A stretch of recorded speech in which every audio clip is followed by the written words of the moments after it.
बड़ी खबर से करते हैं। कानपुर कन्नौज के बाद लखनऊ में जीका वायरस की दस्तक। जीका वायरस संक्रमण के 2 मामले सामने आए हैं। आपको जानकारी दे दें कि कानपुर में अब तक जीका वायरस के 105 मरीज मिल चुकी हैं। वायरस की दस्तक में के बाद लखनऊ में स्वास्थ्य कर्मियों में हड़कंप मचा हुआ है। तो जीका वायरस ने अब दस्तक दे दी है लखनऊ में। दरअसल कानपुर और कन्नौज में लगातार जीका वायरस के मामले सामने आ रहे थे और अब ये मामले पहुंच चुके हैं लखनऊ में। तो आपको जानकारी दे दें कि जीका एक मच्छर से फैलने वाला वायरस है। जीका वायरस आखिर क्या है वो आपको जानकारी दे रहे हैं। ये एक मच्छर से फैलता है। एडिस इजिप्टी नाम की प्रजाति के मच्छर के काटने से ये फैलता है। जानकारी सामने आ रही है कि एडिस मच्छर आमतौर पर दिन के दौरान काटते हैं और ये वही मच्छर है जो डेंगू चिकनगुनिया फैलाता है।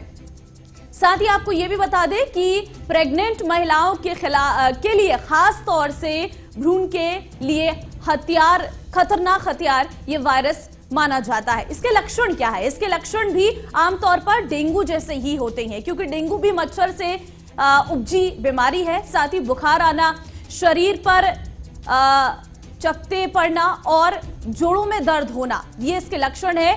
इसमें नवजात शिशु का मस्तिष्क और सिर सामान्य से आकार में छोटा होगा। साथ ही मरीजों में गुइलेन बेयर सिंड्रोम, एक गंभीर ऑटो इम्यून डिसऑर्डर होने का खतरा भी पैदा हो जाता है। तो ये इसके लक्षण हैं जो जीका वायरस से पैदा होते हैं और ये बेहद खतरनाक इस वक्त साफ तौर पर नजर आ रहे हैं। डॉक्टर शलील गर्ग इस वक्त मेरे साथ सीधे जुड़ चुके हैं। शलील जी, बहुत स्वागत है आपका। जीका वायरस क्या है? ये जीका वायरस जिससे इस वक्त उत्तर प्रदेश में हाहाकार मचा हुआ है और खासकर कानपुर में लगातार मामले बढ़ रही हैं।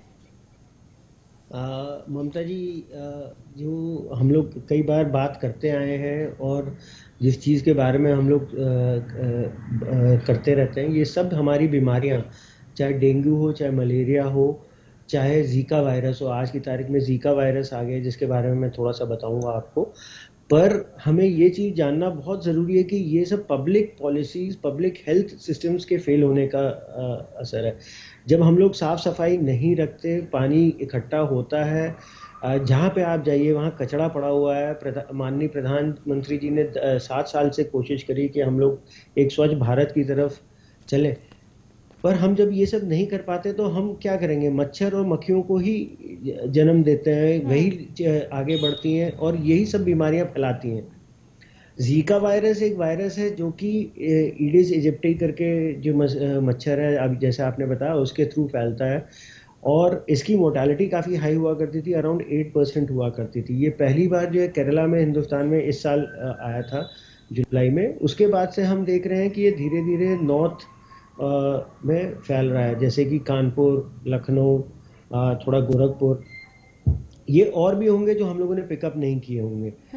तो एक तो इससे फीवर होता है, मोर्टेलिटी काफ़ी हाई रहती है। फिर जो सबसे बड़ी परेशानी ये है कि अगर प्रेग्नेंट वुमेन में अगर ये इफेक्ट करता है तो माइक्रोकेफेली करके होता है। दैट मीन्स बच्चों में जो है सर का साइज छोटा हो जाता है।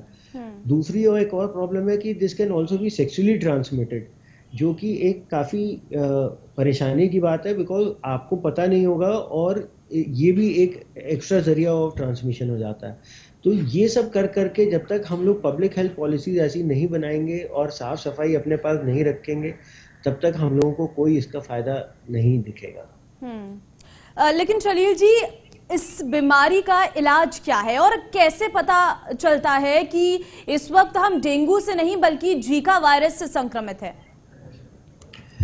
देखिए, पहली चीज़ तो ये है कि इस बीमारी को कैसे पता चलता है, वही है सिंपल। बुखार है, हेडेक है, रैश है, ये सब जो बीमारियां होती हैं इन सब से वो होता है। इसके बाद फिर इनके वायरल टेस्ट करते हैं जिससे हमें पता लगता है कि ये जीका वायरस की वजह से हो रहा है। और जब हमारे पास 1-2 केस हो गए और अल्ट्रासाउंड में कई बार माइक्रोकेफेली के थ्रू पता लगता है, जो काफ़ी बार पता लगा प्रेग्नेंट वुमेन के जब अल्ट्रासाउंड के, तो हमारे को ये चीज़ का ध्यान रखना है कि ये सब चीज़ें हमें तब पता लगेंगी जब हमारा डेंगू टेस्ट नेगेटिव आ रहा है और हमको हाई लेवल ऑफ सस्पिशन रखना पड़ेगा। That is the most important thing in this. और जब अब हमें पता लग गया तो अब हम लोग एज डॉक्टर्स जो है इन चीजों को ध्यान में बिल्कुल, रख और रहे हैं। इसका एकमात्र उपाय स्वच्छता है। चलिए।